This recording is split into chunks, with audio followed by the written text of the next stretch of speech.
Okay, people, I need help finding a recipe.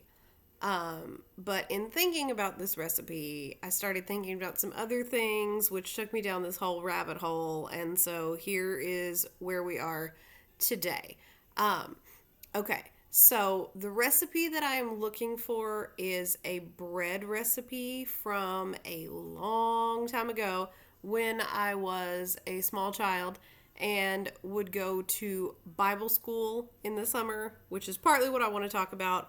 Um, because like as an adult, I have helped out with Bible schools at various churches, and they're all like these little evening events for a week, and there's like a little program or whatever, and then little breakout sessions and some songs and some snacks and whatever, and it's very cute.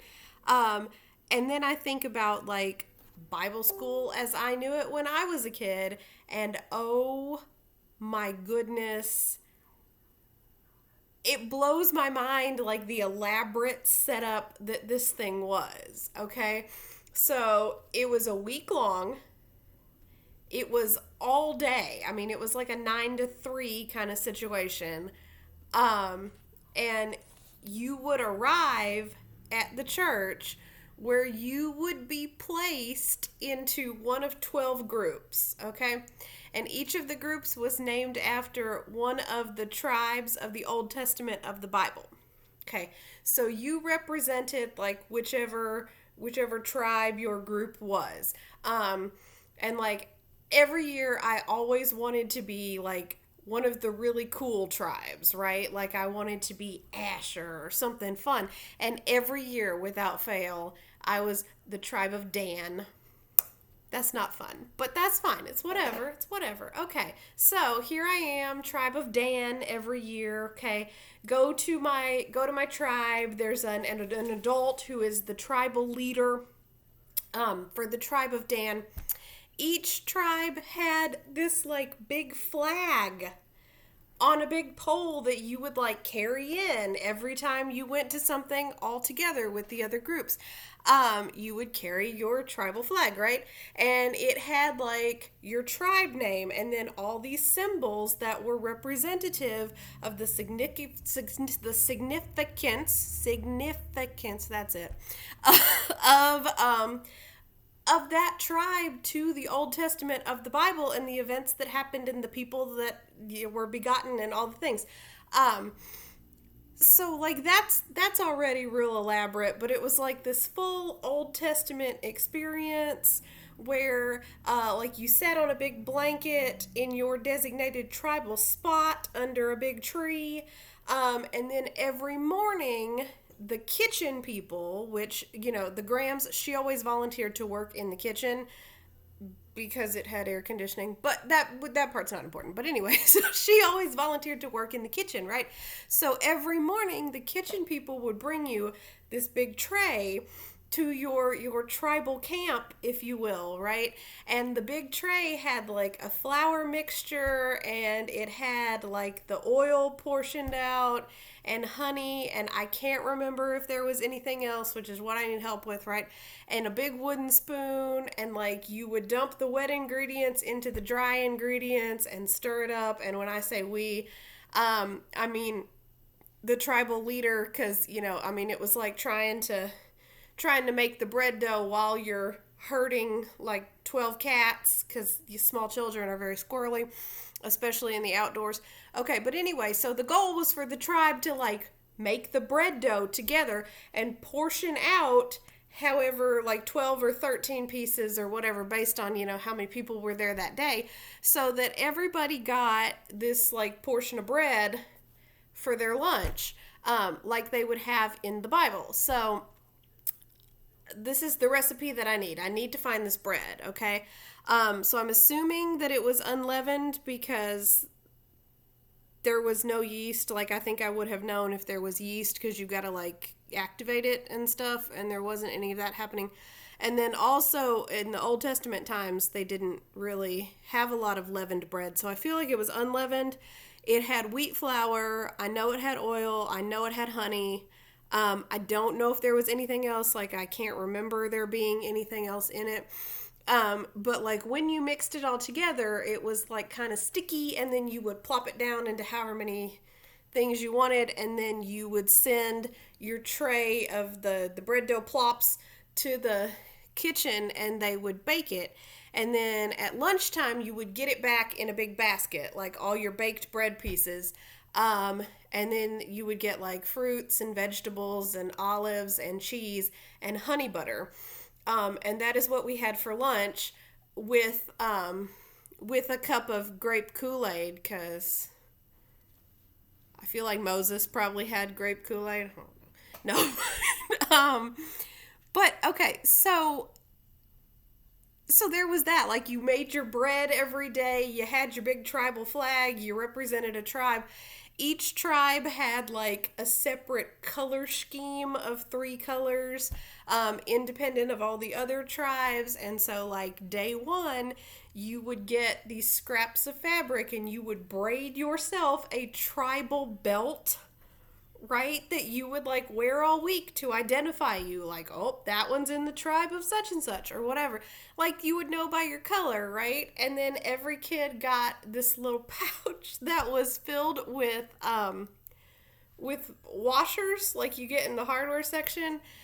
So you would get your little washers that you could take to like the Old Testament marketplace, and you could use them as currency to pay for like goods and services, right? So like you could pay 3 washers to learn a skill like carving a bar of soap into a cross, because everyone needs that in life, right? Or you could pay 3 washers to make a trivet for a hot dish, or whatever, just all this various stuff that you could do. Like, it was really cool, right? It was really cool. And I remember like all the kids loved it, and it was a thing that we all talked about, we all really wanted to do. But can you just imagine, like, as an adult, I'm trying to just wrap my head around how absolutely elaborate all that was, and like how much time and planning and effort the people who put that on had to invest in that to make it happen. And it's really just like one of the coolest memories ever. But anyway, so like out of the blue, for whatever reason, I start thinking about this bread last night. And so I had told some people, I was like, we got to find this unleavened bread recipe because it's fabulous. At the same point in time that I'm Googling like Bible school bread, Old Testament bread, whatever, and coming up empty, whatever. So, okay, so my friend Whitney finds a recipe. And I'm thinking, this is probably it. Like, this has a lot of promise. This could be good. Okay, so today I go buy all the ingredients.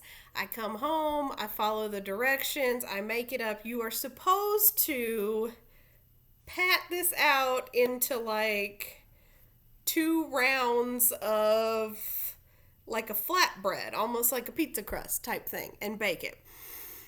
And I think I'm not going to do that. I'm going to like put it in like the bread plops like we had at the Bible school, right? Okay, so I should have known that was not a good idea, because this particular dough does not actually come together like a dough.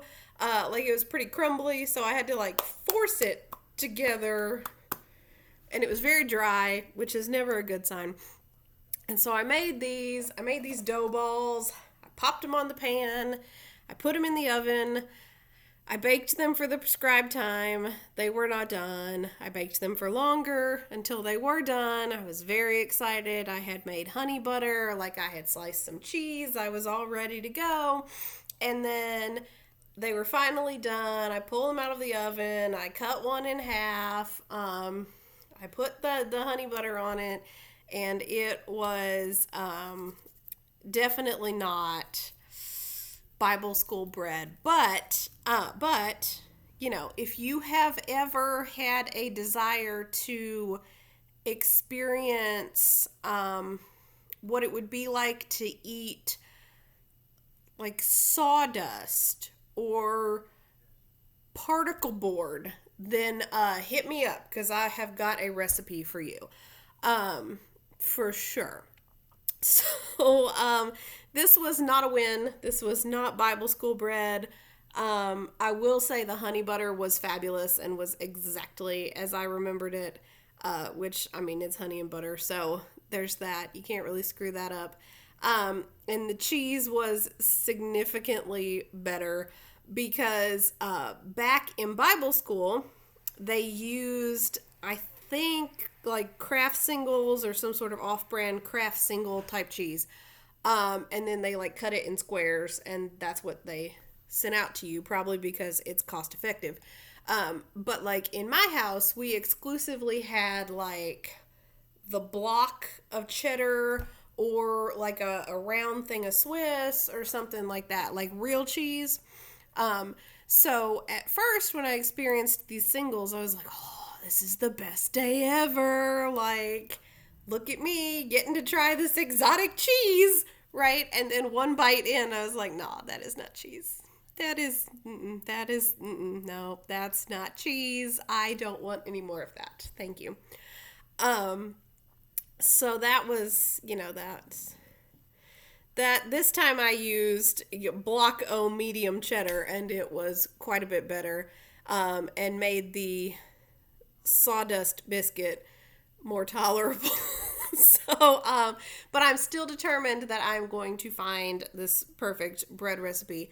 I've got one more option that I want to try tomorrow, but I really don't think it's it because it's got eggs and buttermilk, which I definitely don't remember being ingredients.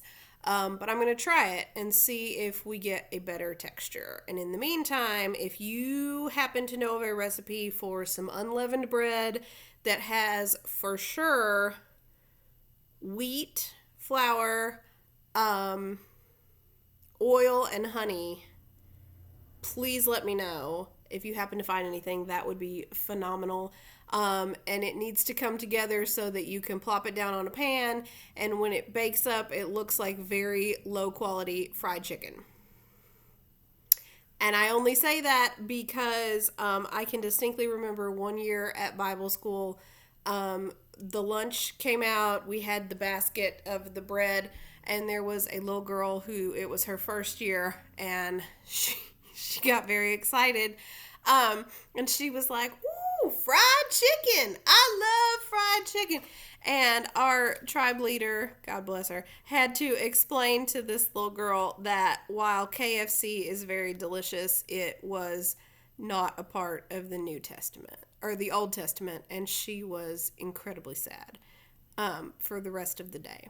But, so yeah, if you find an unleavened bread recipe that's got wheat flour, oil, and honey, and cooks up like some very low quality fried chicken, please let me know. I have now made it one of my life's missions to find this recipe. Thank you.